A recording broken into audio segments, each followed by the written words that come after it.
اس چول کو سن لیں۔ تیرے لیے ہی جیا میں خود کو جو یوں، کیونکہ تم ہی ہو، اب تم ہی ہو زندگی، اب تم ہی ہو۔ تو آپ نے سن لیا اس کو، یہ لوگ یہ کام سکھاتے ہیں دین کے نام۔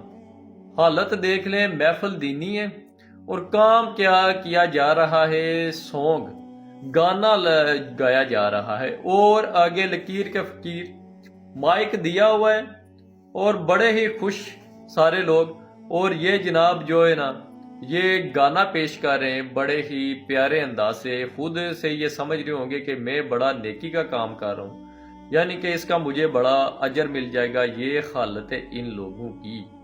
ہم بار بار کیوں کہتے ہیں جہالت عام ہے، جہالت عام ہے۔ اللہ کے دین کی طرف آؤ، قرآن کو فالو کر لو، احادیث کو فالو کر لو۔ میں بار بار آپ کو کیوں کہتا ہوں؟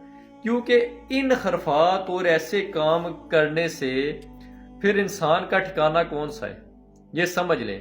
اور یہ بتاؤں کہ جب دین سے دوری ہوگی، جب انسان دین سے دور ہوگا تو اس طرح کے کام وہ کرے گا۔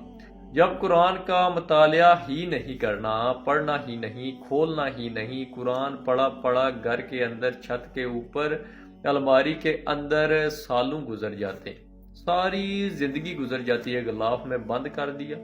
جس قرآن کو پڑھنا تھا اور ہدایت حاصل کرنی تھی اس کو بند کر کے رکھ دیا، الماری کے اندر، کھڑکی کے اندر رکھ دیا، بس وہ ادھر ہی پڑھا ہے قرآن، بس اسی لیے تھا، نعوذ باللہ۔ اور پڑھنے کی زحمت نہ کی کہ اللہ تعالیٰ نے یہ تو ہدایت کے لیے بھیجا ہے، اور ہمارا جو دنیا میں آنے کا مقصد ہے وہ کیا ہے، یہ بھول گئے کہ ہمارا دنیا میں آنے کا جو مقصد ہے وہ تو اللہ کی عبادت تھی۔ ہم دنیا میں ایسے مگن ہو گئے کہ اللہ تعالیٰ کی ذات کو ہی بھول گئے۔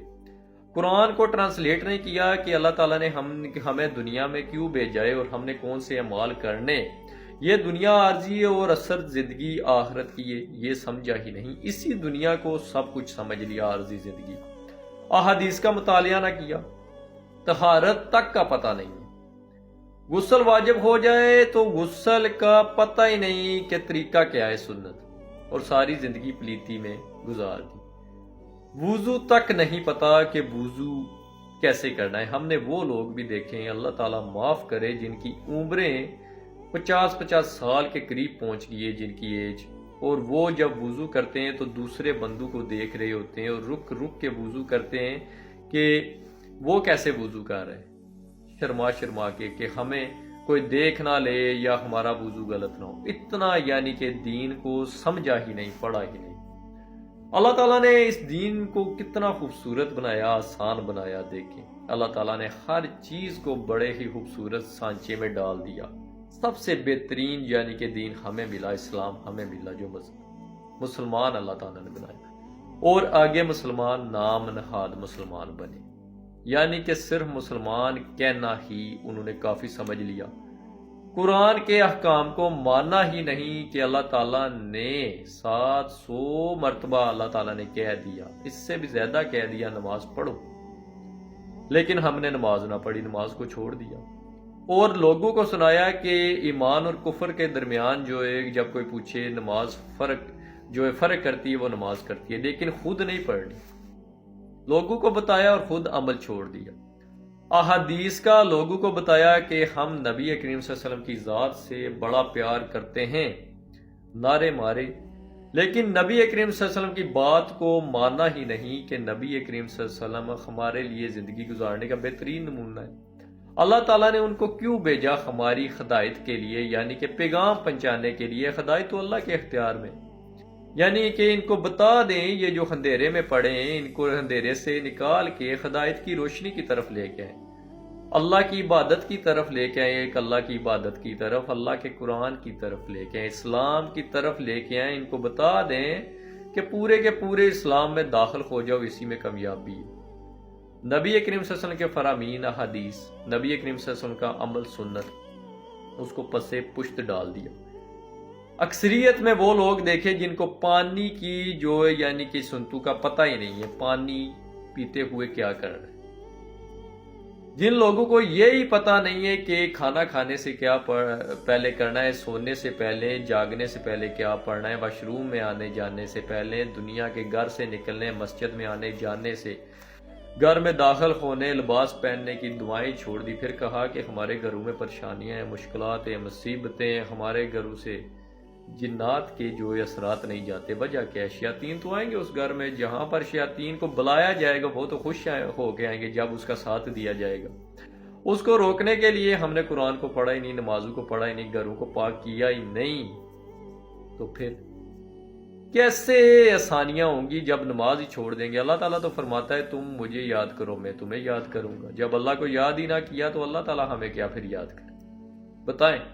اللہ کو یاد ہی نہیں کیا، پورا دن گزر گیا، ایک بار استغفار کا لفظ جو ہے وہ منہ سے نہیں نکلا، پورا دن گزر گیا، نبی کریم صلی اللہ علیہ وسلم کی ذات پر ایک بار درود نہیں بھیجا، پورا دن گزر گیا، قرآن کی کوئی آیت تلاوت ہی نہیں کی، سارا دن بس دنیا کی رنگینیوں میں گزر گیا. اور جب جیسے کہ جانور گزار دیتے ہیں، اللہ تعالیٰ فرماتا ہے ان لوگوں کے متعلق جو اس طرح کی زندگی گزارتے ہیں، یہ چپائیوں کی طرح، یعنی کہ جانوروں کی طرح. اللہ تعالیٰ فرماتا ہے یہ ان سے بھی یہ گزرے ہیں، یعنی ان سے بھی فارغ ہیں، وہ پھر ٹھیک ہے. وہ ایک اللہ کو تو پکارتے ہیں نا، انہیں بھی امید ہے اللہ ہی رزق دے گا. شرک نہیں کرتے اللہ کے ساتھ کہ یہ فلاں کے پیچھے لگے. اللہ کسی کا محتاج نہیں ہے، محتاج نہیں. انہیں پتہ ہے، اللہ جانتا ہے، اللہ ہمیں دیکھ رہا ہے، وہی رزق دینے والا، اسی نے پیدا کیا، اسی نے لکھ دیا ہے ہر چیز. یہ اللہ نے ان کو بھی شعور دے رکھا. لیکن انسان کبھی ادھر ٹکرے مار رہا ہے، کبھی ادھر ٹکرے مار رہا ہے، اپنا مال لٹا رہا ہے، لوگوں کے پیچھے قرض اٹھا کے دے رہا ہے، ختم دلوا رہا ہے جو اسلام میں ہے ہی نہیں ہے. جب کوئی مر گیا، اسلام نے ہمیں جو ہے وہ آسانی پیدا کی ہمارے لیے کہ یہ ختم شتم کچھ بھی نہیں ہے. وہ بندہ مر گیا، اب وہ بیچارہ کچھ نہیں دے سکتا، اس سے فائدہ نہیں، وہ چلا گیا ہے.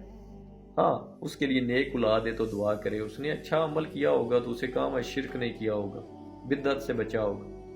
تو پیچھے کیا کیا جاتا ہے؟ قرض اٹھا لیا جاتا ہے اپنی ناک رکھنے کے لیے کہ ہم یہ ختم نہ کرائیں گے تو ہمارے رشتہ دار ناراض ہو جائیں گے، ہمارے محلے والے، ہمارے برادری والے، دوست باپ جو جانتے ہیں جہاں تک، وہ سب ناراض ہو جائیں گے ہم سے، صرف اس انا کی بنا پر. ہو سکتا ہے وہ جو بندہ چلا گیا وہ تو چلا گیا، پیچھے جس نے قرض اٹھایا وہ قرض کی حالت میں مارا جائے تو پھر کیا بنے گا؟ اس کی تو بخشش نہیں ہے جب تک قرض نہ ادا ہو. تو کس طرف جا رہے ہو؟ حالت آپ نے دیکھ لی.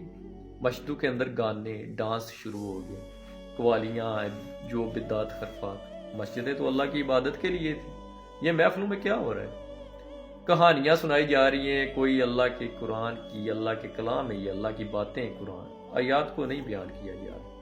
اللہ تعالیٰ ایسے لوگوں کو ہدایت دے اور ہمیشہ حق اور سچ کا رستہ اپنانے کی توفیق عطا فرمائے.